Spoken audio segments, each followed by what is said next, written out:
Bonjour à tous et à toutes. Je suis un peu épuisé parce que je vais vous raconter une petite anecdote qui est assez horrible et en fait c'est la première fois que ça m'arrive et je comprends. Maintenant je vais comprendre parce qu'en fait j'ai enregistré la vidéo, donc je l'ai déjà faite techniquement, sans le micro. Il ne servait à rien. Bref, bonjour à tous, bienvenue pour la troisième vidéo de l'histoire des requins. Et on va commencer avant d'introduire la nouvelle vidéo, juste que quelqu'un m'a fait voir que le livre que j'utilisais, moi qui suis un amateur sur les requins en fait, était assez parfois inexact, un peu erroné. Donc heureusement que je ne suis pas rentré dans les détails vraiment de ce que disait ce livre, en tout cas la majorité est bonne. Par exemple, je tiens juste à dire que les œufs généodontiformes qu'on a vus ou des choses comme ça sont maintenant dans le groupe regroupé avec les holocéphales, donc les chimères. On va y revenir du coup, mais rien de bien grave. Maintenant, allons dans le vif du sujet. Donc maintenant, nous arrivons dans la deuxième ère du vivant, qui est le Mésozoïque, l'ère moyenne, avec les rescapés de la crise Permien-Trias, Permo-Trias, la grande crise de l'histoire du vivant. Donc je tiens d'abord à vous dire que les holocéphales, donc les chimères, se feront après, pendant au moins 35 millions d'années, plutôt discrètes, puisque à la survie de la crise, elles vont être très profondes dans les océans, qui est un très mauvais endroit pour la fossilisation, donc un code de la merde quoi. On en parlera plus tard. Par contre, pour les requins, on va voir ceux qui ont survécu, ceux qui apparaissent, ceux qui sont cool, ceux qui le sont moins.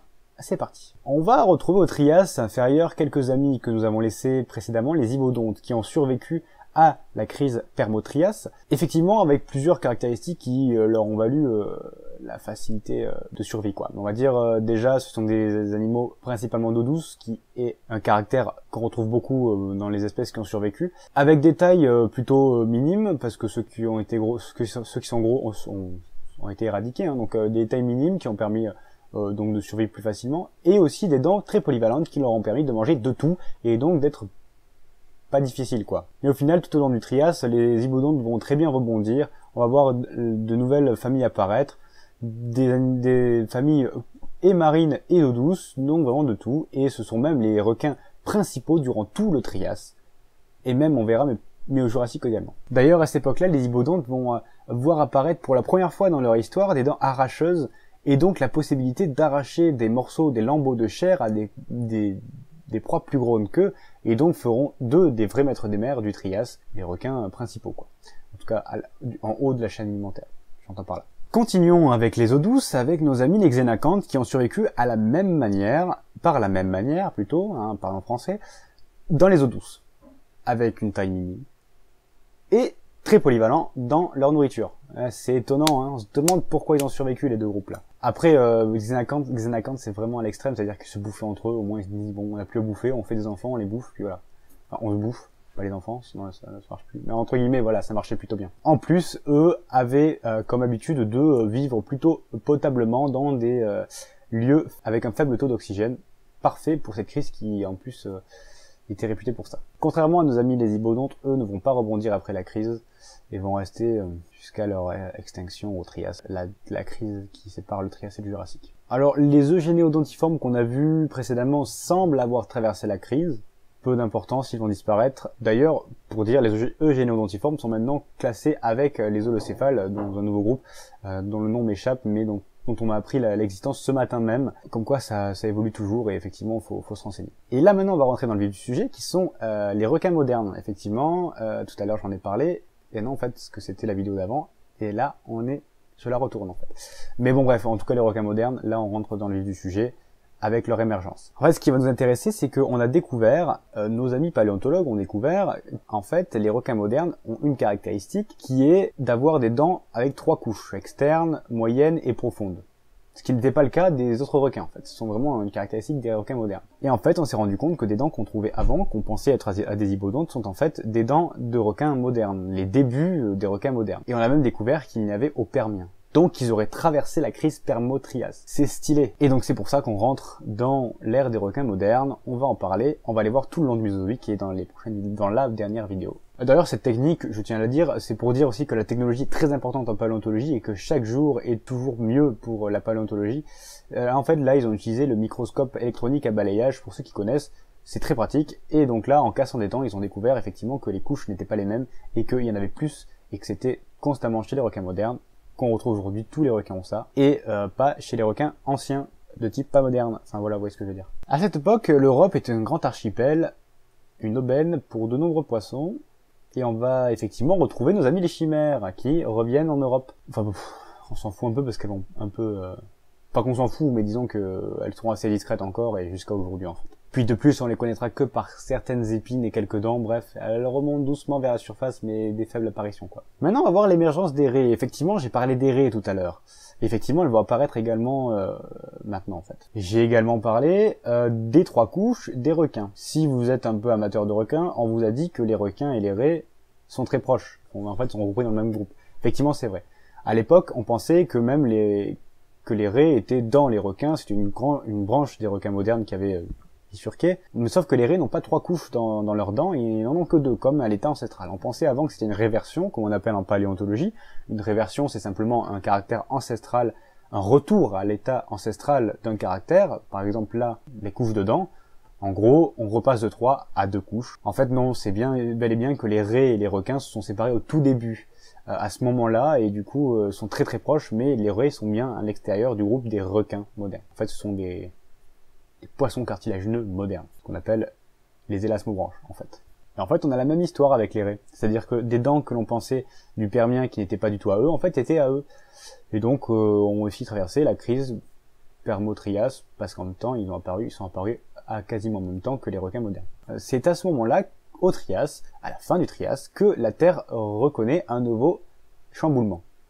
La fameuse crise Trias-Jurassique, la fameuse, peut-être la moins connue, mais en tout cas elle existe et elle fait partie des 5 plus grandes. Et en fait on va y voir la disparition des xénacantes, amis de toujours, dans nos cœurs. Et de pas mal d'hybodontes. Et en fait c'est à ce moment-là que les rapports de force vont changer dans les océans.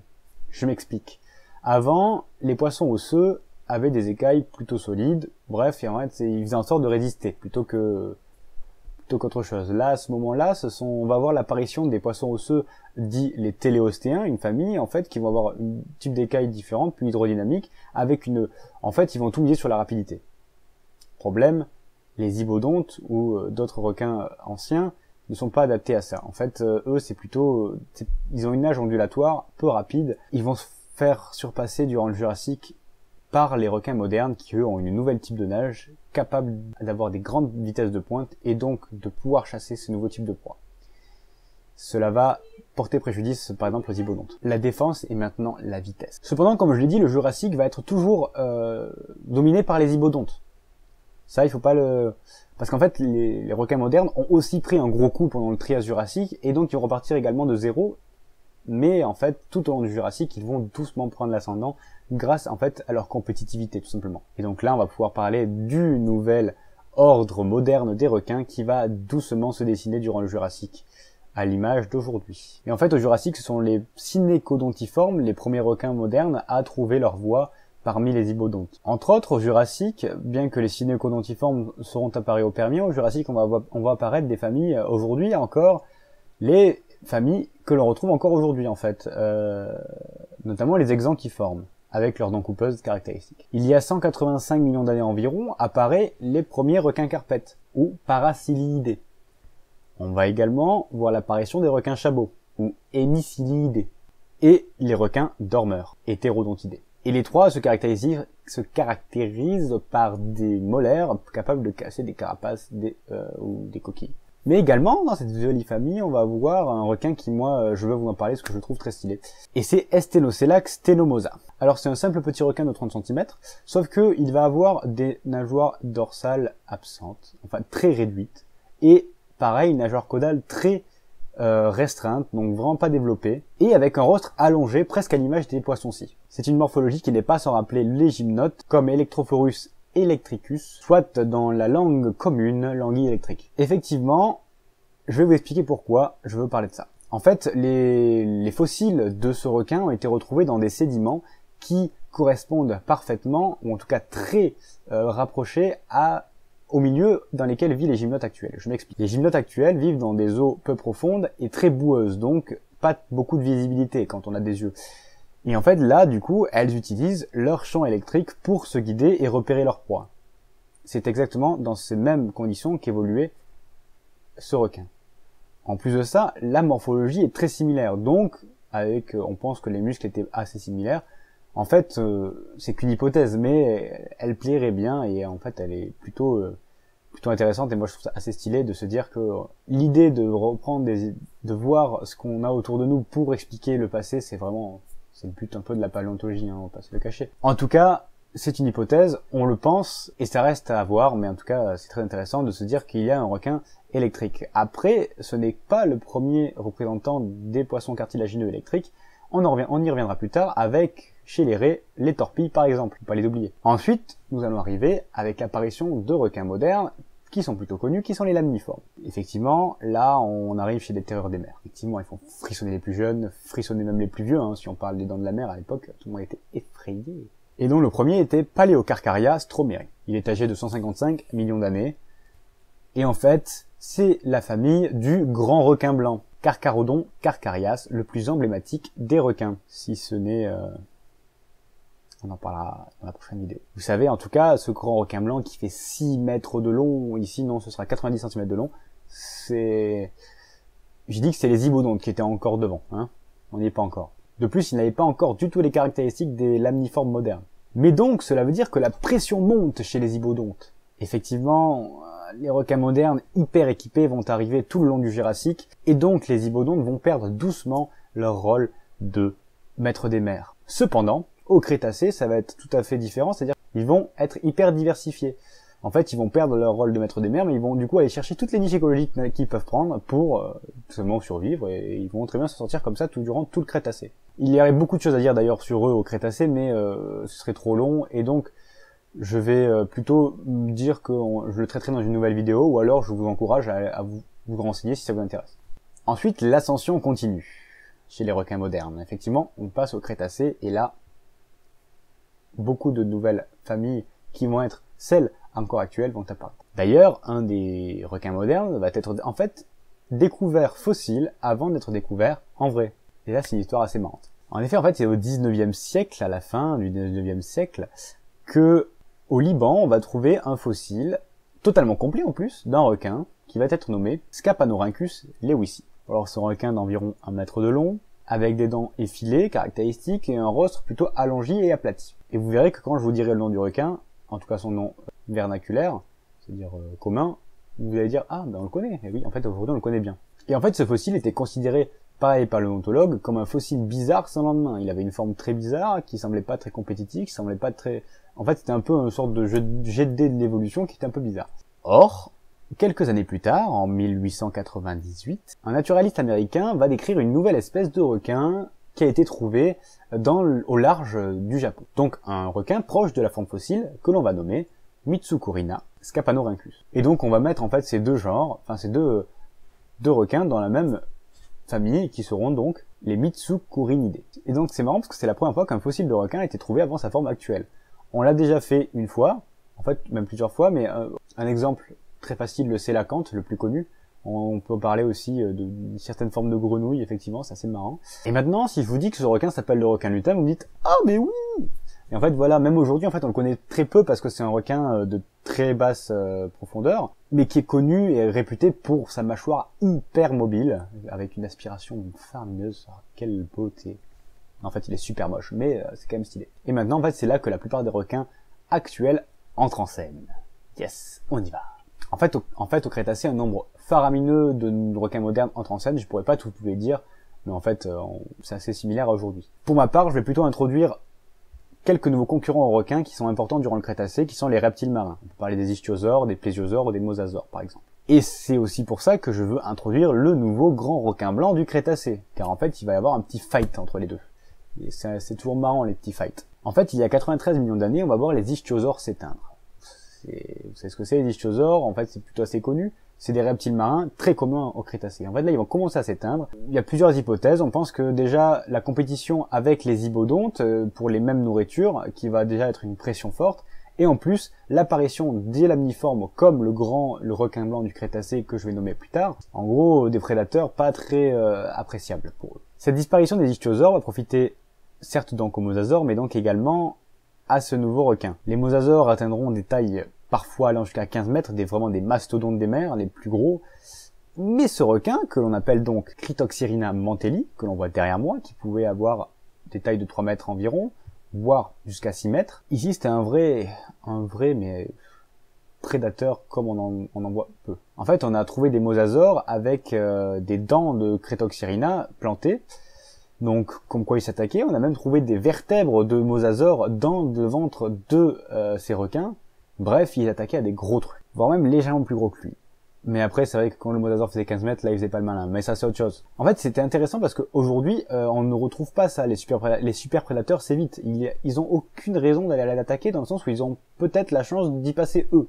Là, ce n'était pas le cas et les paléontologues pensent que le Cretoxyrina était beaucoup plus lourd que les mosasaures de la même taille, ce qui était à la fois un avantage dans les combats. On a également trouvé qu'ils s'attaquaient à n'importe quoi d'autre, les plésiosaures, les ichthyosaures, les tortues, je pense même des ammonites, vraiment il avait tout dans le ventre.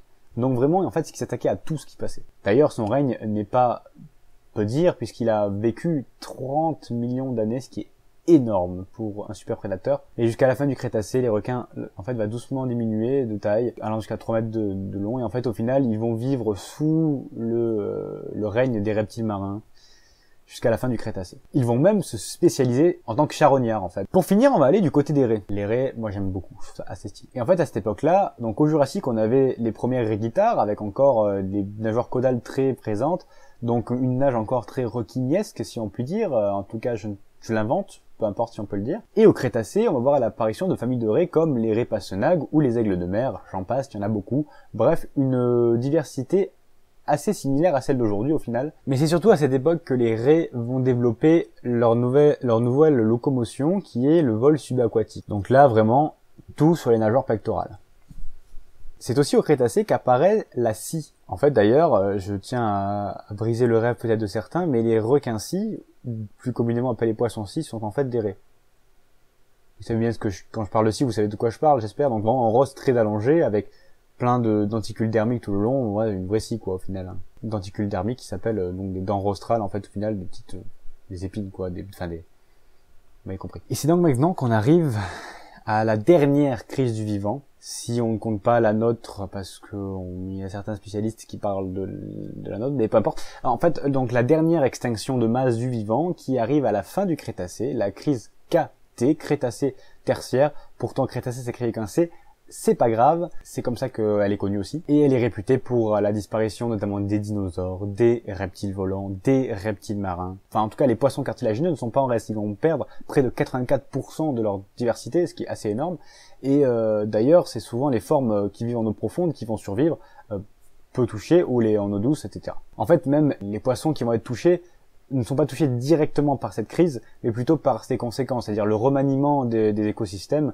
Donc ce remaniement, en fait, les requins ne seront pas adaptés, les poissons n'y seront pas adaptés et vont disparaître après coup, mais ce ne sera pas la crise en elle-même. Et en fait, ce qui est intéressant, c'est que après cette crise, on ne retrouvera quasiment que la lignée moderne. Et c'est elle, chez les requins, chez les raies, chez les holocéphales, qui va dominer les mers du nouvel ère, du dernier ère du vivant, l'ère de l'aube. Bref, le quaternaire, le paléocène, on en passe.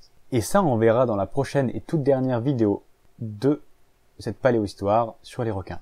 Je vous remercie d'avoir regardé cette vidéo. Je vous tiens à dire que c'était assez compliqué de le refaire une seconde fois, mais c'était quand même bien, parce que je savais ce que je voulais dire. En tout cas, je ferai gaffe avec ce micro la prochaine fois. J'espère que cet épisode vous a plu. Si c'est le cas, mettez un pouce bleu et abonnez-vous. En fait, ça me permet de m'aider et ça me motive beaucoup. En tout cas, je vous remercie d'avoir regardé cette vidéo. Je vous dis à la prochaine. Au revoir tout le monde.